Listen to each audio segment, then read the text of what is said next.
Antibiotics. अब antibiotics के बारे में एक मजेदार चीज क्या है कि वो लोग पैथोजेंस को कंट्रोल करते हैं।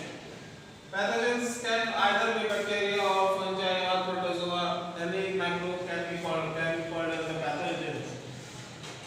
बट एंटीबायोटिक्स के प्रोडक्शन के बारे में एक शानदार चीज क्या है कि they are also produced from bacteria and fungi. They also are produced from bacteria and fungi, जिनके बारे में आप जानते हैं कि they also are a kind of microbe. तो इसको इस तरह से ले कि bacteria and fungi are used to kill other microbes.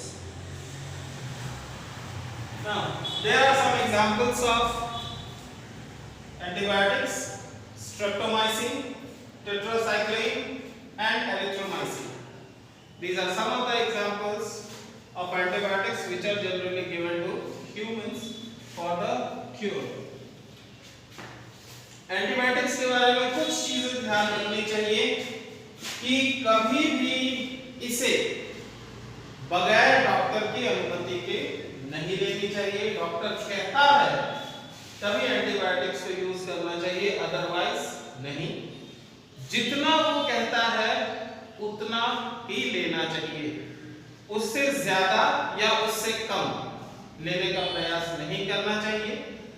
आप ठीक हो गए हैं, आपको लगता है कि आप ठीक हो गए हैं और आप मेडिसिन लेना बंद कर देते हैं, उस केस में कभी कभी क्या होता है, बीमारियां लौट कर वापस आ जाती है और सेकेंड टाइम एंटीबायोटिक काम ठीक से नहीं करता। और अगर आप ज्यादा यूज करते हैं तो उसके बाद अगली बार जब उस एंटीबायोटिक को आप यूज करते हैं तो शरीर उसके प्रति काम करना, रिस्पॉन्ड करना बंद कर देता है। ये ज्यादा परेशानी वाली बात हो जाएगी। इसलिए एंटीबायोटिक्स का यूज उतना ही करना चाहिए जितना कि डॉक्टर्स आपको प्रिस्क्राइब करते हैं।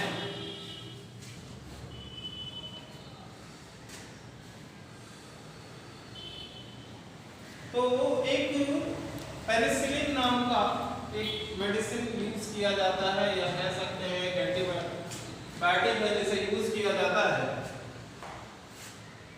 इसका डिस्कवरी 1929 में अलेक्जेंडर फ्लेमिंग के द्वारा किया गया था।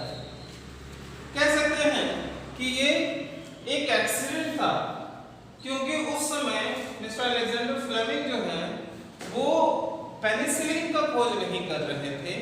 वो एक तरह के बैक्टीरिया,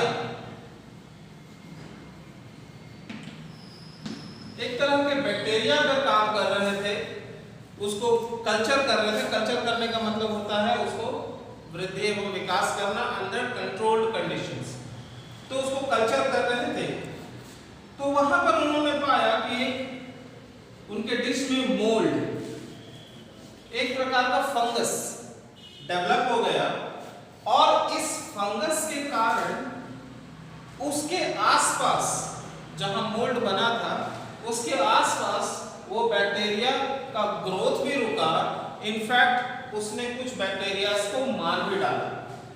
इसके कारण उन्होंने इस मोल्ड यानी फंगस के ऊपर आगे काम करना शुरू किया और उन्होंने पेनिसिलिन का डिस्कवरी किया, जो आज हमें बहुत सारी बीमारियों से बचाने का काम करता है। अब ये एंटीबायोटिक्स ऐसा नहीं है कि केवल इंसानों में ही काम करता है। ये एंटीबायोटिक अलग अलग तरह के एंटीबायोटिक्स जो हैं इंसानों के अलावा प्लांट्स में भी कई तरह की बीमारियों को ठीक करने का काम करते हैं। इसके अलावा कई बार हम इन्हें पोल्ट्री यानी मुर्गियों के लिए भी इसका उपयोग में लाते हैं, ताकि उनको किसी सामूहिक बीमारी से, अचानक से होने वाली सामूहिक बीमारी से बचाया जा सके। अगला जो टॉपिक हमें पढ़ना है वो है वैक्सीन। वैक्सीन आपने सुना होगा नाम, कई बार आपने नाम सुना होगा। अगर आपके घर में छोटे भाई बहन होंगे तो आप उनको देखते होंगे, कई बार इंजेक्शन पड़ता है।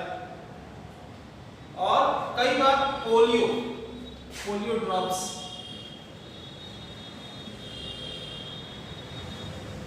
पोलियो ड्रॉप्स दिया जाता है बच्चों को। बीच बीच में कैंप लगता है 5 साल तक के सभी बच्चों को 2 बूंद करके ये ड्रॉप पिलाया जाता है। ये किस लिए होता है? पोलियो से बचाव के लिए। पोलियो नाम की बीमारी होती है जो हाथ पैर को अपाहिज बना देता है, ये वायरस के कारण ही होता है। उसके अलावा BCG, OPV, हेपेटाइटिस, इस तरह के कई सारे वैक्सीन आज के समय में बाजार में उपलब्ध है। रोटा वायरस है इस तरह का, और उनको यूज किया जाता है ताकि आपको उससे होने वाली जो बीमारियां हैं उनसे बचाया जा सके। कुछ बीमारियां ऐसी होती हैं जो बहुत ही हानिकारक होती है, जैसे पोलियो है, हेपेटाइटिस है, रोटा वायरस जो है बहुत छोटे बच्चों में होता है, दस्त वगैरह के कारण बच्चों की जान ले लेता है, ये रोटा वायरस होता है। मीजल्स है, चिकन पॉक्स है, ये सारी बीमारियां बहुत ही भयावह होती हैं और इंसान की जान लेने के काबिल होती हैं। तो इस पर वैज्ञानिकों ने शोध किया, रिसर्च किया और उसके लिए उन्होंने वैक्सीन तैयार की। ये वैक्सीन होती क्या है? तो पहले तो हम समझ लें कि ये वैक्सीन होती क्या है। वैक्सीन एक ऐसी माइक्रो ऑर्गेनिजम्स का एक ऐसा श्रृंखला होता है, ऐसे माइक्रो ऑर्गेनिजम्स होते हैं जो आपके शरीर में इंसर्ट करवाए जाते हैं और उसके बाद आपके शरीर का इम्यून, क्या कहते हैं, इम्यून, इसको हम एक्सप्लेन करेंगे। इम्यून उससे लड़ता है और उसको मार डालता है। तो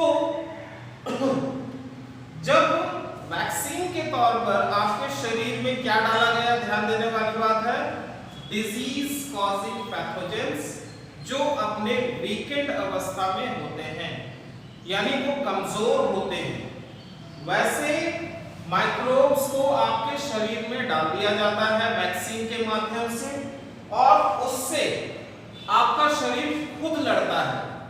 तो वो जब लड़ता रहता है आपका शरीर, तो उस समय वो कुछ पार्टिकल्स प्रोड्यूस करता है, those are called as antibodies. इसको बहुत ध्यान से समझिएगा, कुछ वर्ड्स इसमें आएंगे जो आपको हो सकता है कंफ्यूज करेगा। एंटीबॉडीज, एंटीबॉडीज क्या होते हैं? ये आपके शरीर के द्वारा प्रोड्यूस किए गए ऐसे पार्टिकल्स होते हैं जो पैथोजन से लड़ते हैं। समझ में आ रहा होगा? एंटीबॉडीज क्या है?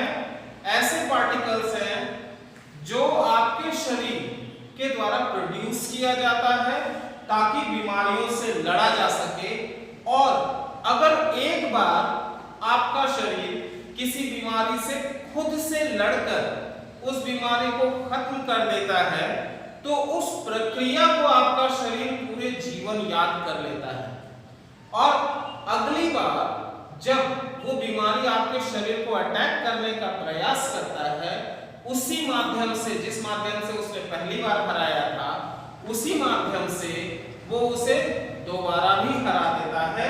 इस तरह से वैक्सीन्स काम करती हैं। तो वैक्सीन्स क्या होती हैं? वैक्सीन्स बीमारियां होती हैं, पैथोजेंस होते हैं, डिजीज कॉजिंग पैथोजेंस होते हैं जो वीकेंड, कमजोर अवस्था में आपके शरीर में इंसर्ट करवाए जाते हैं, और आपका शरीर एंटीबॉडीज के माध्यम से उनसे लड़ता है, और एक बार जब वह लड़ना सीख जाता है तो अगली बार से वह खुद उस बीमारी से लड़ना सीख लेता है, और इस तरह से ये वैक्सीन्स काम करते हैं। अब हम आते हैं इम्यून की तरफ। इम्यून क्या है? Immune is the response of our body. Immune is the response of our body to fight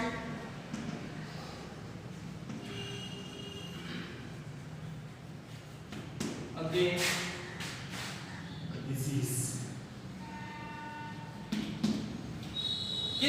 बीमारी से लड़ने के लिए आपका शरीर जो प्रक्रियाएं अपनाता है वो कहलाता है आपका इम्यून।